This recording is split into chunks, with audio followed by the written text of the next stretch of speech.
गुरुदेव, ये जो समस्या मैं रख रहा हूं करीब करीब हिंदुस्तान के सभी श्रावकों की है। कुछ सास करके मैं बोल रहा हूं। अभी एक आचार्य श्री की मैं नाम नहीं लेना चाहूंगा, उनकी मैं प्रवचन माला पढ़ रहा था। उसमें लिखा कि साधु संतों को एसी, कूलर, पंखा, मोबाइल आदि यदि कोई श्रावक यदि उपलब्ध कराता है तो वो मुनि हत्या का दोषी है।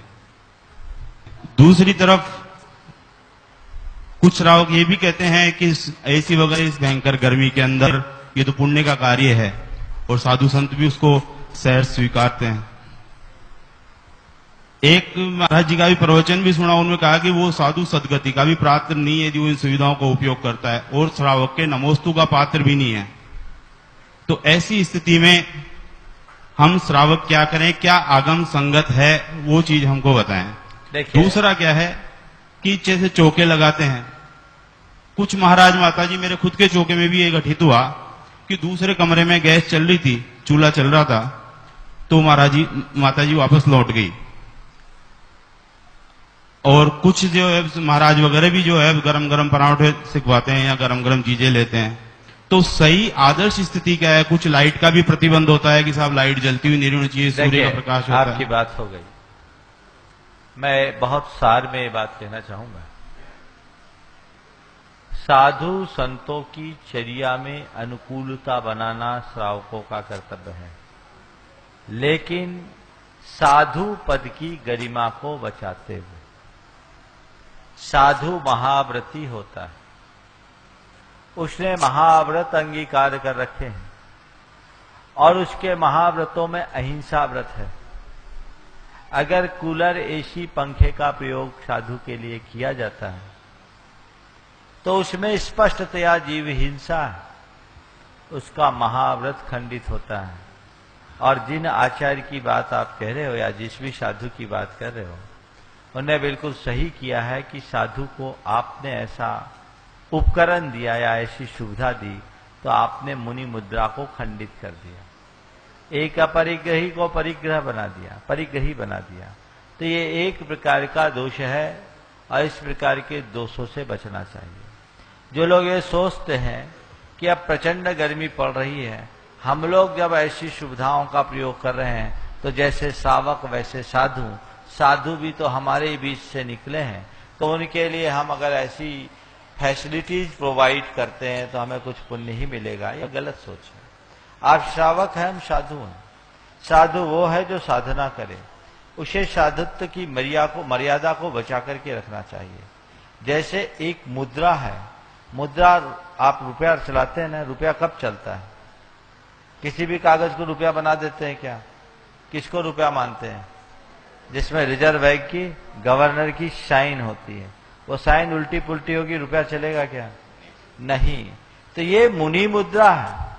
ये मुद्रा तभी चलन के योग्य है जब भगवान के द्वारा प्रतिपादित 28 मूल गुणों की सील उसमें लगी हुई हो, तब। यदि वो खंडित होती है तो ठीक बात नहीं है। साधु अगर इन सर्दी गर्मी आजकल बहुत पड़ती है, हम लोग भी जानते हैं, और हम लोग भी बहुत सर्दी गर्मी को बर्दाश्त करते हैं, ऐसी बात नहीं है। लेकिन उसके लिए श्रावकों को चाहिए अपने यहाँ साधुओं के रहने योग्य स्थान बनाए, तलघर बना करके रखे जहाँ थोड़ी गर्मी का प्रकोप कम हो। सर्दी में इस तरह के मकान बना दे जिसमें सर्दी का प्रकोप कम हो।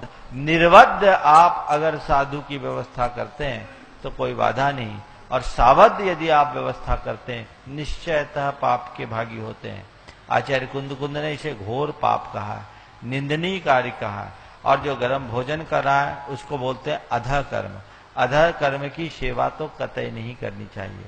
ये अधः कर्म और औद्देशिक को बहुत बड़ा दोष हमारे शास्त्रों में बताया। जो भी साधु इस प्रकार की क्रियाओं को स्वीकार करते हैं वे अपना भी अहित करते हैं, और जो उनकी चर्या को बिगाड़कर ऐसे कार्यों की अनुमोदना करते हैं वे भी अपना अहित करते हैं।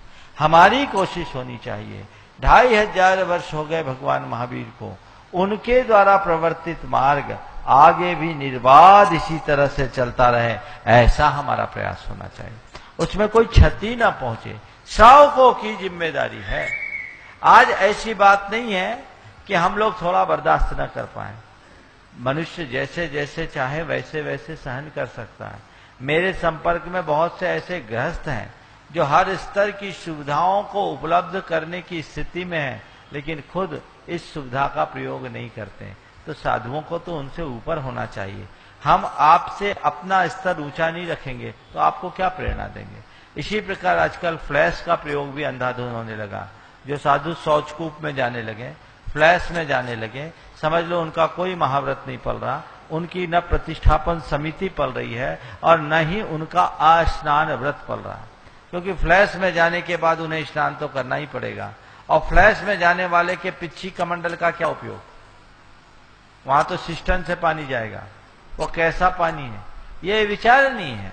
समय कार्य के अनुरूप चर्या में बदलाव की बात यदि कहो तो मैं यही कहता हूं कि हम सूरज की प्रचंड किरणों की तरफ मुख करके कभी बैठते थे, आज 3 मंजिल के मकान के नीचे तल में बैठे या भूतल में जाकर के बैठ जाएं, ये तो स्वीकार किया जा सकता है। लेकिन इसको हम बर्दाश्त न कर पाए तो अपने चारों तरफ अब एसी लगा ले या आप गृहस्थों जैसी सुविधाएं लेने लगे तो ये बात कतई आगमानुकूल नहीं है। श्रावकों को इस पर बहुत गंभीरता से विचारना चाहिए। श्रावक यदि जागरूक होगा तो शिथिलाचार अपने आप खत्म हो जाएगा। पहले हमारे यहाँ शिथिलाचार पर आवाज उठती थी, अब शिथिलाचार तो बहुत गौण हो गए, अब तो अनाचार भी बढ़ने लगे हैं और समाज उसे स्वीकार करने लगी है। ये युग की विडंबना है। समाज को इस तरफ बहुत गंभीरता से ध्यान देना चाहिए और तब आगे बढ़ना चाहिए। इसमें महाराज जी लेकिन समाज के ही लोग बाग जो दूसरे कहते हैं कि क्यों साधु की दूरशीष लेते हो, 2-4 दिन आए महाराज तो, और या हम लोग जो विरोध करते हैं तो उनके आंख के किरकिरे हो जाते हैं। आप विरोध मत करिए, विरोध करिएगा तो निश्चित आपके किरकिरे बनिएगा। अपना विवेक जगाइए। श्रावकों का विवेक जिस दिन जागेगा उसी दिन हम साधु परंपरा को स्वस्थ रख सकेंगे। आज साधुओं के साथ श्रावकों का भी विवेक खत्म हो रहा है। मैं क्या कहूं, साधु मोही है और गृहस्थ लोभी है। दोनों की जब आपस में गठजोड़ बन गई तो धर्म हमारा एक तरफ धरा रह गया। दोनों को जागरूक होने की जरूरत है, अपने विवेक का परिचय देने की आवश्यकता है, तभी हम मार्ग को अक्षुण्ण रख सकेंगे। नमस्ते।